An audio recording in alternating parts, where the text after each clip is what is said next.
Taking a look at some of our Alaska stories for this Monday morning, September 11th, 2017.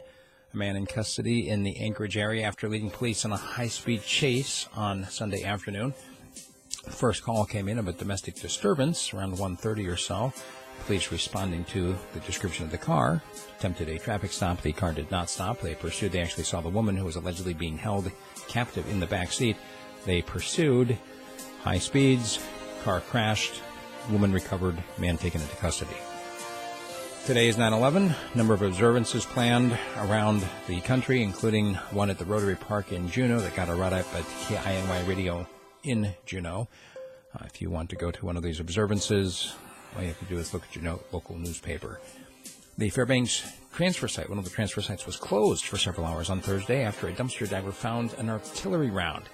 It was a live artillery round, but it was a training round, meaning that the way they discovered that was by blowing it up. They said, judging by the size of the explosion, it was only a training round. That's always comforting to know that somebody's throwing away explosives. 23 people in Bethel were charged with illegally selling alcohol. And 18 of them are taxi cab drivers. And almost all of these charges came from before the Bethel area legalized alcohol sales, which they did in April of 2016. All of these purchases happened undercover.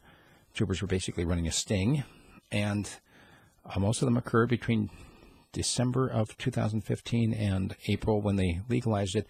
Even with the legalization of alcohol, these people didn't have a license to sell, so they're still being pursued on charges. The Alaska Supreme Court has upheld Alaska Native tribes' sovereign immunity. This is a first. It's going to now set precedent in the way that a lot of legal cases are determined in the state of Alaska. And there's a bit of a snit going on right now with a couple of different Alaska Native health agencies. One of them saying that another one shouldn't have paid the person as much as they did. He's currently getting $500,000 from one nonprofit group, and now he's getting paid another $1 million from another nonprofit group, and he still holds both of those jobs concurrently.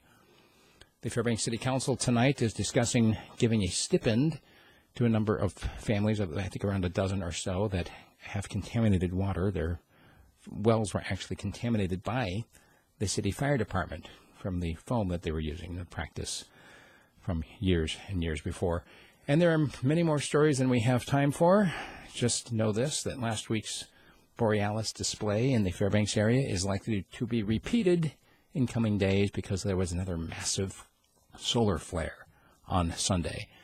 Check out, if you want more stories, I've got a 30 to 40-minute audio form, which I send out to all of my subscribers at radiofreespeech.com.